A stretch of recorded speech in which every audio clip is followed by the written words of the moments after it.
Governor था कब sir? तो 1819 से 27 तक, 1819 से लेकर 27 तक बम्बई का जो गवर्नर था बम्बई में वो एल्फिंस्टन थे। उस समय 1818 में उसने पेशवा के राज्य को अपने अधीन कर लिया। इसके बाद एल्फिंस्टन जो कि मुनरो का शिष्य था। एल्फिंस्टन कौन थे? मुनरो का शिष्य, मुनरो के ही शिष्य थे एल्फिंस्टन। उन्होंने क्या किया? रैयतवाड़ी व्यवस्था को बम्बई में भी लागू किया। कौन? एल्फिंस्टन ने। इसी समय पिंगल नामक अधिकारी ने 1824 से 28 तक भूमि का सर्वे कर उसका वर्गीकरण किया। उसके बाद 1824 से 28 के बीच में पिंगल नामक जो अधिकारी थे उन्होंने भी क्या किया? भूमि का सर्वे कराया तथा राज्य का हिस्सा उपज का 55% निश्चित किया। उपज का 55%, राज्य का कितना हिस्सा होगा? जितना उपज होगा उसका 55% हिस्सा होगा। सर्वेक्षण दोषपूर्ण होने के कारण उपज का आकलन ठीक नहीं बैठा। भूमि कर सर्वेक्षण दोषपूर्ण होने के कारण उपज का आकलन ठीक नहीं बैठा। भूमि कर निश्चित कर दिया तो बहुत से किसानों ने भूमि जोतना बंद कर दिया। मतलब जब निश्चित कर दिया कि मतलब कुछ भी पैदावार हो ना हो, देखिए मौसम पर निर्भर करता है, कैसा वेदर है नहीं है, कभी बारिश होगी, कभी बाढ़ आएगी, कभी कुछ होगी, कभी सुखाड़, तो ये सब, लेकिन उसको टैक्स जो है ना पूरा निश्चित कर दिया गया था, इतना देना ही पड़ेगा। तो इसमें से बहुत सारे किसानों ने, जिसके बस की बात नहीं थी, तो वो क्या कर दिए? छोड़ दिए, जो उतना बंद कर दिए और काफ़ी क्षेत्र बंजर हो गया। अंग्रेज़ों की व्यापारिक नीति के कारण देश में केवल नील, अफीम, चाय, कहवा एवं जूट, ये व्यापारिक जो नीति थी अंग्रेज़ों की, ये क्या करवाते थे? नील की खेती करवाते थे। नील को सर इंग्लिश में क्या बोलते हैं? एक बार कमेंट बॉक्स में लिखिएगा।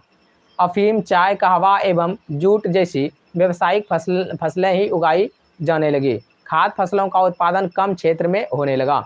1835 में लेफ्टिनेंट विनगेट, क्या नाम था? 1835 की अगर बात करें, इसका नाम था लेफ्टिनेंट विनगेट।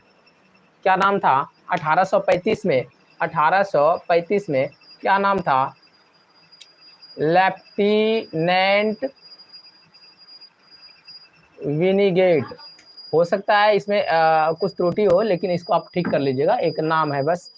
तो लेफ्टिनेंट विनीगेट 1835 में ने भूमि का सर्वे कराए। ये अधीक्षक थे वहाँ पर। उन्होंने 1847 में अपनी रिपोर्ट प्रस्तुत की। इस रिपोर्ट के प्रस्तुतकर्ताओं में गोल्ड स्मिथ, कैप्टन डेविडसन तथा कैप्टन विनगेट स्वयं शामिल थे। कौन कौन? डेविडसन, कैप्टन डेविडसन थे, और गोल्ड स्मिथ थे, और कैप्टन विनगेट थे, ये सारे शामिल थे। इनके अनुसार भूमि की कर व्यवस्था भूमि के उपजाऊपन के आधार पर निश्चित की गई। यह व्यवस्था 30 वर्षों तक बनी रही। इसके पश्चात 1868 में भूमि का पुनः सर्वेक्षण किया गया। अब देखिए फिर कब होता है? 1868 में। पहले तो सर्वेक्षण 1927 में करवाए थे, एल्फिंस्टन ने, मुनरो के शिष्य थे। उसके बाद ये धीरे धीरे चला, तो तब जा करके 1835 फिर हुआ, और अब होता है 1868 में। 68 में क्या होता है? भूमि का सर्वेक्षण जब कराया जाता है तो 1861 से लेकर के 65 की अगर बात करें में अमेरिका का गृह युद्ध हुआ। अब ये भी क्वेश्चन है कि गृह युद्ध, अमेरिका में गृह युद्ध कब हुआ था? अमेरिका में गृह युद्ध, अमेरिका में गृह युद्ध कब हुआ? तो 1861 से लेकर के 1865 के बीच में हुआ। अमेरिका में गृह युद्ध कब हुआ? 1861 से लेकर के 1865 के बीच में अमेरिका में गृह युद्ध हुआ, और जिसके कारण से कपास की कीमत में बढ़ोतरी हुई। इस वृद्धि के कारण सर्वेक्षण अधिकारियों को भूमि कर 66% से लेकर के 100% तक बढ़ाने का मौका मिल गया।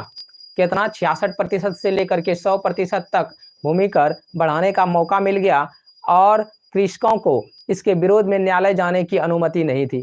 सोच लीजिए, जब इस समय सर्वे हुआ तो कृषक लोगों को न्यायालय वो नहीं जा सकते हैं, कंप्लेन नहीं कर सकते हैं, ऐसी दिक्कतें थी, जिसके कारण किसानों में ऋणग्रस्तता आई। बाद में अधिकारियों तथा साहूकारों के शोषण ने उन्हें उग्र बना दिया। धीरे धीरे वो लोग मतलब बहुत विचलित होने लगे, अत्याचार ही इतना हो रहा था, आप क्या करते? तो उनके मन में यही था कि मरता क्या ना करता, मतलब यही होगा अब, या तो ये क्या कहता है कि जीने दो या फिर जान दे दो। तो इस प्रकार से मतलब ऐसा ही कुछ हुआ, जिसके परिणाम स्वरूप